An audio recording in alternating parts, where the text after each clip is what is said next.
سعودی عرب کا ایک گاؤں لینا، جہاں پر حضرت سلیمان علیہ السلام کے لشکر کے لیے جنات کے کھودے ہوئے 300 کنویں بھی موجود ہیں۔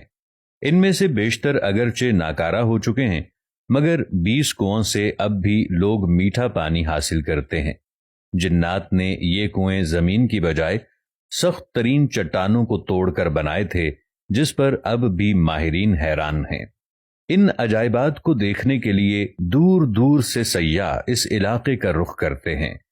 العربیہ کی رپورٹ کے مطابق سعودی عرب کا یہ تاریخی گاؤں لینا مملکت کے شمالی شہر رفح سے 100 کلومیٹر کے فاصلے پر واقع ہے۔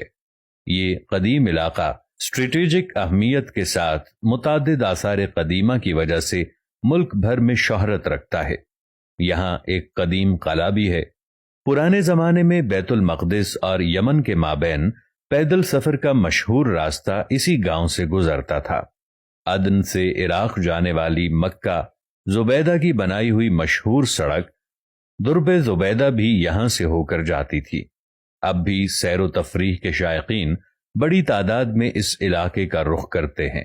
سعودی محقق حمد الجاسر کا کہنا ہے کہ اس قدیم گاؤں میں حضرت سلیمان علیہ السلام کا لشکر بھی اترا تھا۔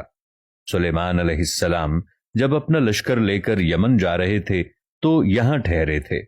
اس بے آب و گیا علاقے میں لشکر کو پانی کی ضرورت پڑی تو حضرت سلیمان علیہ السلام نے جنات کو حکم دیا کہ وہ ہنگامی طور پر کنویں کھودیں، تو جنات نے چٹانوں پر مشتمل سخت ترین زمین میں 300 کنویں کھود دیے تھے۔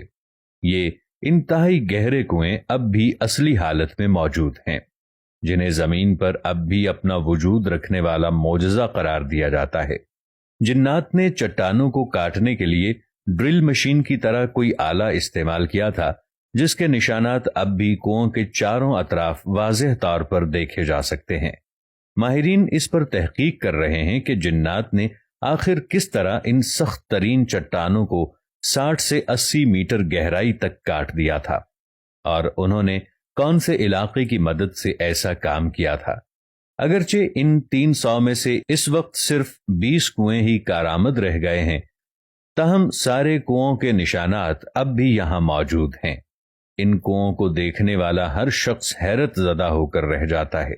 تاریخی روایات کے مطابق جب حضرت سلیمان علیہ السلام اپنے لاؤ لشکر سمیت یمن جا رہے تھے تو وہ یہاں دوپہر کے کھانے کے لیے اترے تھے۔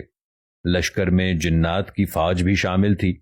جب لوگ پیاسے ہوئے تو حضرت سلیمان علیہ السلام نے جنات کی فوج کے کمانڈر سبتر کی طرف دیکھا تو وہ ہنس رہا تھا۔ حضرت سلیمان علیہ السلام نے اس سے ہنسنے کی وجہ پوچھی تو اس نے کہا کہ آپ لوگ پیاس سے تڑپ رہے ہیں، مگر میٹھا پانی آپ کے قدموں کے نیچے ہی ہے۔ حضرت سلیمان علیہ السلام نے سبتر کو پانی نکالنے کا حکم دیا تو تھوڑی دیر میں اس نے اپنی فوج کی مدد سے 300 کنویں کھود دیے اور سیدنا سلیمان علیہ السلام کا پورا لشکر سیراب ہو گیا۔ معروف مورخ یاقوت حمودی کے دور تک یہ سارے کنویں میٹھے پانی سے لبالب بھرے ہوئے تھے۔ یاقوت حمودی نے اپنی کتاب معجم البلدان میں لکھا ہے کہ لینا عراق کے شہر واسطہ سے مکہ مکرمہ جاتے ہوئے 7ویں منزل پر آتا ہے۔ یہ علاقہ اپنے میٹھے پانی کے کنووں کی وجہ سے شہرت رکھتا ہے۔ ان کنووں کی وجہ سے یہ علاقہ بعد میں ایک تجارتی مرکز بن گیا، جہاں عراق اور عرب کے تاجر منڈیاں لگاتے۔ نجد سمیت سعودی عرب کے شمالی علاقوں کے لوگ یہاں آ کر خریداری کرتے۔